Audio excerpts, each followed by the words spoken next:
안녕하세요. 김노무사 TV의 노무사 김승현입니다. 네, 지난 시간에 이어서 좀 계속 설명을 드릴까 해요. 성공 사례를 좀 이렇게 말이 좀 길어지다 보니까 저희가 좀 나눠서 좀 진행을 하게 됐습니다. 항공기 승무원에 관해서 이제 산업재해가 우주 방사선으로 인해서 전력 일종의 혈액암 질환이 승인된 사례를 계속해서 좀 전해드리고 있습니다. 지난 시간까지 이슈를 위해서 여러 이제 전문가들을 이제 찾아다니고 관련한 내용을 이제 받을 수 있었다. 여기까지 좀 말씀을 드린 것 같아요. 이제 가장 큰 당시 이슈 중 하나가 이제 좀 정리가 이제 좁혀져 갑니다. 문제는 이런 거였죠. 그러니까 우리나라에서 일을 하면서 방사선에 노출되는 업무는 굉장히 많아요. 사실은 사람이 그냥 자연 방사선, 그냥 아무것도 안 해도 그냥 우리가 이제 미리시버트 단위로 이제 많이 이제 측정을 하거든요. 누구나 우리 인간은 그냥 살면서 자연 상태에서도 늘 방사선 피폭이 일어나고 있다라는 것이 이제 전제되어져 있고, 각 직업군마다 이제 좀 피폭 선량이 좀 다릅니다. 이른바 이제 전자 장비를 많이 사용하는 직업군, 어떤 비파기 검사라 그러죠. 엑스레이 같은 도구를 이용해서 업무를 하는 방사선사도 그렇고 의료 종사업자들도 그렇고, 우리 다양한 각 분야에서 사용되는 직업군을 가진 분들도 방사능 피폭을 일상 업무 중에 이제 받으면서 이제 살아가는 거죠. 근데 문제가 뭐냐 그러면은 고선량의 방사능이 아니에요.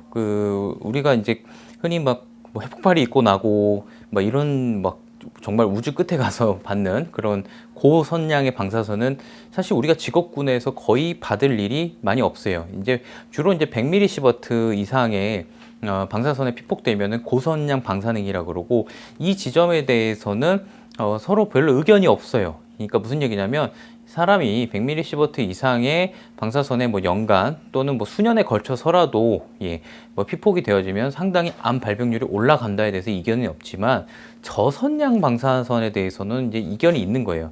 자, 이것도 이제 문제가 되는 이유가, 저선량 방사선이 우리가 항공기를 탐으로써 증가된다는 거에서도 별 이견이 없어요. 그러니까 서로 이견이 없는데, 문제는 이것이 과연 암질환을 일으킬 만한 양인가 선량인가, 이거에 대해서 늘 쟁점이 많았고, 우리가 이것을 잘 측정하고 관리를 해왔느냐, 이 부분이 좀 더 중요했단 말이죠.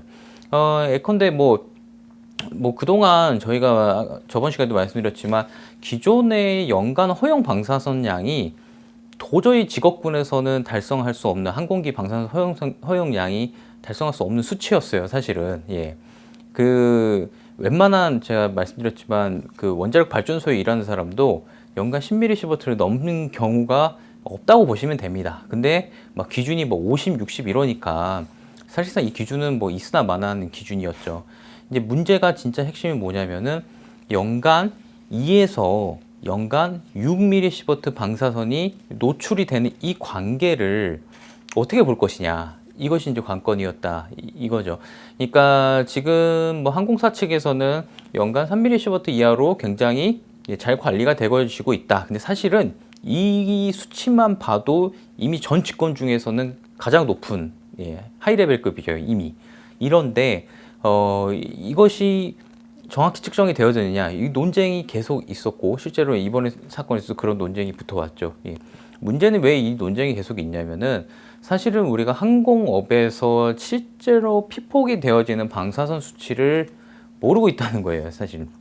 그러니까 예측 선량을 이용하는 기법밖에는 저희가 현재 사용할 수가 없고, 실제 실측을 해서 얼만큼 위험이 있는지 데이터를 축적하고 있지도 않고, 소수 몇 개의 나라만 그 데이터를 축적하고 있다는 거죠. 사실 저희가 산업재해를 시작하면서 이게 무려 이제 3년 정도 걸렸다 그랬잖아요. 그때부터 전수조사를 해왔다면은 사실은 지금쯤이면 데이터를 확보할 수도 있었겠죠. 이제 당시에 이제 이걸 연구하는 학자들의 얘기로는 3년 정도의 기간에 걸쳐 전 비행 노선의 그 방사선 선량을 측정한다면 우리가 유의미한 데이터값을 구할 수 있다. 즉, 항공기를 정말로 탐으로써 미주 노선을 타고 유럽 노선을 타고 북위 50도 이상으로 올라감으로써 위험도가 있겠느냐를 검증할 수 있다라는 얘기 나왔지만 역시 안 하죠. 사실 이 방사선 피폭 성량을 측정하는 기구가 뭐 정말 거대하고 크지 않아요. 저도 이제 보고 놀랐는데 손바닥만 하더라고요. 자, 각 비행기 항로마다 실제 측정하면은 어느 정도 나오지 않겠느냐 이거였죠. 이제 이게 없으니까 결국 이제 쟁점이 되는 게 뭐냐면은 예측 모델을 써요. 예측. 그러니까 우리가 이런 항공기를 타고 이 노선으로 갔을 때 그 항공기에 타고 있는 승객들 또는 승무원들은 얼마만큼 방사선이 피폭이 되어지겠느냐를 예측하는 모델을 쓰는데 이 모델에서 분쟁이 이제 붙는 거죠. 예.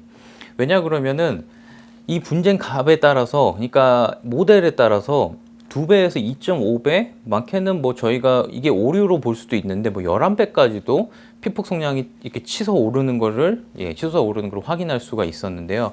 이게 뭐냐면은 기존 항공사에서 쓰는 그 방사선 피폭 성량 예측 도구는 이제 보통 이제 카리6M이라는 모델을 쓰는데, 이게 무슨 모델이냐면은 방사선이 두 종류, 우주에서 들어오는 방사선이 두 가지 종류에 있는데 그 중에 하나, 은하 방사선만을 측정하는 모델이에요. 예.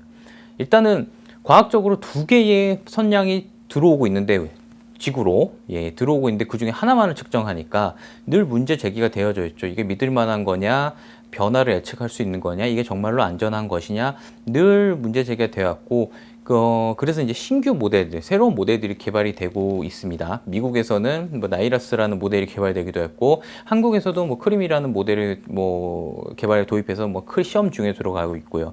그러니까 후자로 개발된 것들은 어쨌든 은하 방사선 외에도 태양 방사선까지 이제 취급을 하는 모델들이 이제 속속들이 개발되어져 있고, 이 양측 간의 모델 측정에 따라서 승무원의 방사선 피폭 선량이 2mS에서 3mm가 될 때도 있고, 많으면 6mS를 넘어갈 때도 있고, 그러니까 같은 비행기를 탔는데도 불구하고 보는 시각에 따라서 적용하는 모델에 따라서 피폭 선량이 다르다는 거죠. 일단 5mS가 넘어가면 굉장히 고단위 위험도에 들어갔다고 보는 것이 이제 의학계에서는 일반적 시각 같아요. 문제는 있긴 있다. 왜냐 그러면은 방사선이란 게 아까도 말씀드렸지만 누구도 사실 예측하기 어렵고 완벽하게 과학적으로 검증되지 않은 영역이에요. 다만 이것이 검증되지 않으니까 국제방사선 협회, 그 정확히 말씀드리면은 방사선 방호 협회, 국제방사선 방호 협회 이런 데에서도 늘 강조하는 게 있습니다. 합리적 최소화. 그러니까 우리가 생활에서 아예 방사선 노출량을 0으로 만들 수는 없으니까 피할 수 있는 만큼은 최소한으로 피해라, 이런 룰을 정해놓고 그래서 운영을 하고 있는 거죠. 지금도 이 상황에서 적용할 만한 얘기예요. 평상시에 우리가 자연 방사선이 연간 1mS에서 2mS도 안 받는 게 일반인 사람들인데, 이분들은 승무원들은 무려 5에서 6, 많게는 그렇게까지 측정할 수 있습니다. 몇 배예요? 일반인의 5배, 6배 정도가 되는 거죠. 5배, 6배 정도의 방사선 선량을 피폭이 있는데도 정상적으로 볼 수 있느냐, 논쟁이 있는 거죠. 이 부분에 대해서는. 그래서 우려가 있다, 실제로 그 문제가 있다라는 문제가 많이 제기됐고, 이때쯤 해서 또 여러 가지 또 문제가 이제 이슈가 좀 발생하니까 또 이제 여러 이제 그 학자들도 이제 들어오기 시작합니다. 이 사건 때문에. 의학계에서도 좀 관심을 좀 가졌던 것 같아요. 뭐 직업환경이 선생님들이죠. 좀 모여서 의논도 좀 하신 것 같은데, 사실은 이제 어떤 통계적 의미를 만들어내야 되는 연구가 이제 시작이 됩니다. 이제 이번 그 방사선 관련, 우주 방사선 관련해서 승무원들의 위험도에 대해서 기존에 없었죠. 기존에는 우리나라에서는 뭐 기타 비파기 검사나 원자력 발전소 근무하는 사람이나 방사선사나 이런 데 연구는 있었어도 승무원에 대한 연구가 없었는데, 거기에 대해서 이제 연구가 시작되어지고, 이제 카데랑 뭐 연대 이쪽에 이제 교수님들과 그다음에 또 이제 산원보건연구원이 좀 독자적으로 보건연구원이 연구에 좀 들어간 사실도 당시에는 이제 확인을 할 수 있었습니다. 결론적으로 말씀을 드리면은 직업환경위 쪽에서는 유의미한 내용이 나왔다. 즉 뭐냐면은 국민 일반 그 남성에 비해서, 그냥 좀 거칠게 얘기 드리면 그 승무원을 하는 남성의 백혈병 알 발병률이 더 유의미하게 높았다, 이런 결과치 값도 좀 볼 수가 있었고요. 실질적으로는 더 올라가 있는 수치를 볼 수도 있었다, 이렇게 좀 말씀해 드릴 수 있어요. 또 제가 아까 모델 관련해서 분쟁이 좀 붙었다고 말씀드렸잖아요.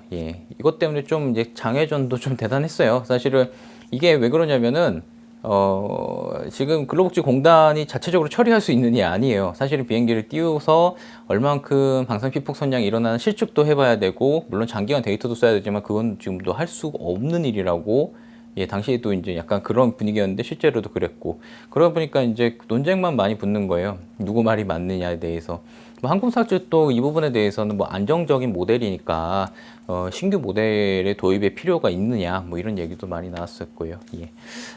당시 상황은 이런 문제로 인해서 상당히 이제 장기간으로 갈 것으로 예측됐고 실제도 굉장히 장기간으로 이어져 있습니다. 근데 여기서 이제 결론만 말씀 먼저 드리면은 조사 끝에 전문적인 조사가 이제 수년에 걸쳐서 이루어졌잖아요. 그 조사 끝에 나온 결과는 실질적으로 그 피폭 예측 선량 모델에 따라서 승무원들이 피폭 선량이 굉장히 치솟 있는 것도 확인은 가능했다.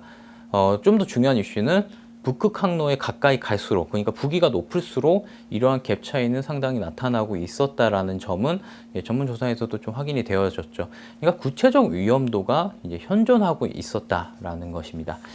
이 사건은 좀 전문적인 인력이 좀 많이 필요했어요. 실제로도 뭐 참여하신 곳 뿐만 해도 뭐 의사 선생님도 그렇고 뭐 과학자도 그랬고 뭐 다양한 의견을 들어서 계속해서 좀 진행을 했던 사건입니다. 네.